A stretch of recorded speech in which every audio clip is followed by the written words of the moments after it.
As we get into the intersection, I have to look back, but there's a door on the ground floor. It has a little basket on it, and that was the entrance to the doctor's office.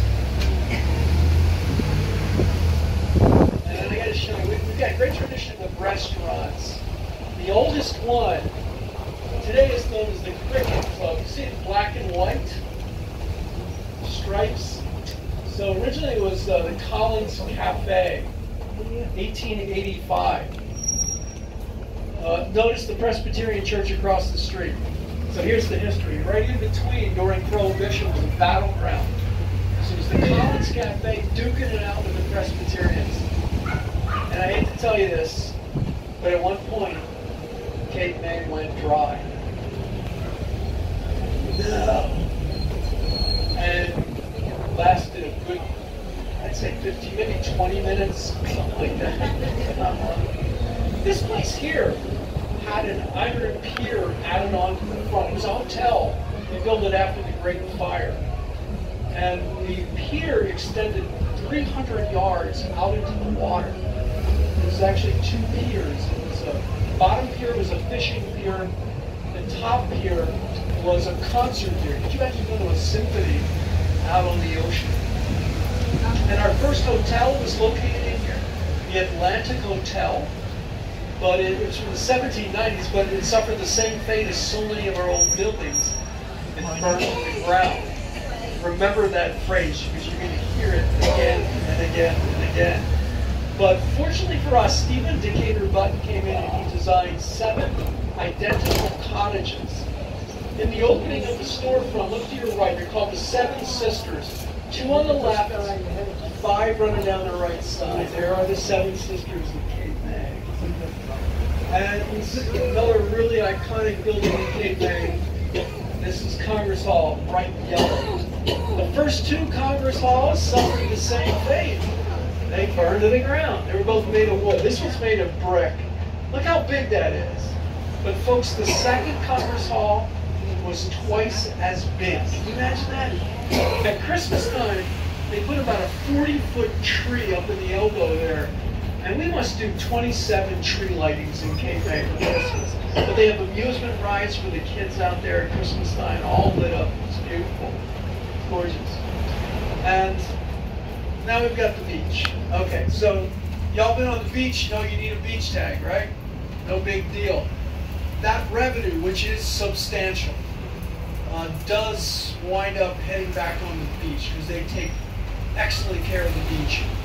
Come down here about midnight, okay?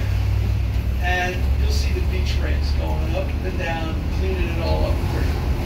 And at the end of Beach Drive, all the way to the west end, that's that Cove Beach. Down here at sunset, you get the sun, and you also get the lighthouse, so there you know the dolphins and the surfers.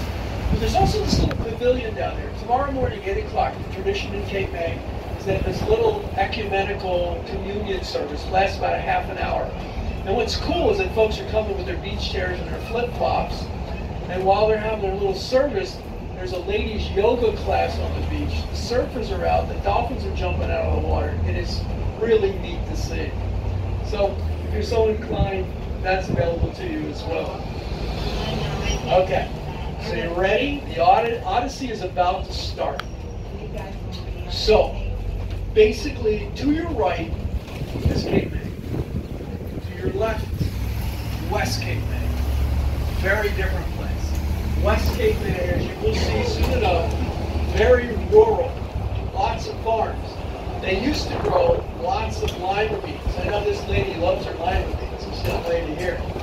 Now they're growing grapes for the wine industry. 6 wineries in Cape May County. If you were to talk to my wife for more than 30 seconds, somewhere in the conversation she will bring up that she believes her husband stinks at buying her birthday gifts. I don't understand. So I set out to fix that. Last year I went to the 6 wineries, bought her a bottle from each winery, gave her all 6 bottles for her birthday. Absolutely overjoyed. She told me it was the best weekend of her life. Now this is Broadway. If you were to stay on Broadway, it would take you out of the West Cape May Bridge. And that's the better way to get out traffic-wise. You still But when you're out in lower townships and things to do out there, we've got Willow Creek, no, I gotta take that back. We've got Hawk Haven Winery, Cape May Winery, Naughty Spirits Distillery, Cape May Lewisberry. Go to the Cape May County Airport and go to Naval Air Station Wildwood. My 9-year-old granddaughter loves the museum there. In this big hangar, they used to train dive bomber pilots. Well, today they have vintage aircraft. Kids can get into all types of World War II and subsequent apparatus, so they enjoy it there as well. So, but we're going to turn left. All right, so we're in West Cape May, but not for too long. Have any of you visited South Cape May? No? That's interesting. I can't imagine why. Let me show you South Cape May. It is very green and very lovely and just gorgeous. So what I need you to do is look to your left, and I'll point out South Cape May. Okay, here it is, right there. It no longer exists. Mother Nature took it off the map. It defunct by 1945. The death of Hurricane of 44. Well, a lot of people kind of knew what was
The pelicans are not there, but this is where the pelicans hang out. They love to sit on top of what's left of the SS Atlantis. And there it is, right? You can see the white little boat just to the right of that is what's left of the SS Atlantis. Now take a look at this picture here, this brown frame picture.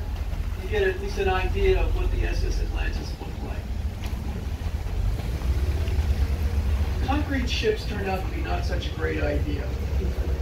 Not very efficient. And you see that flagpole back there in the summer, 3 days a week, 3 evenings a week, they do a flag lowering ceremony. And it is very solemn. And part of that is because the flag they lower is a veteran's casket flag. It's an honor of fallen veteran. And then you see the tower. This is a World War II fire control tower. And if you're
around what's coming up next on the right, which is Lily Lake, a freshwater lake. But Lily Lake, well, it's about a mile around, really has some history. And it turns out, in the War of 1812, the British were sitting off our coast looking to replenish the freshwater supply. And they knew about Lily Lake. Well, the locals got wind of that, so they dug a trench from the ocean to the lake. They spoiled their own fresh water so the British couldn't get it. Now, I don't know about your textbook back there, but they never get it right on the War of 1812. Because the real reason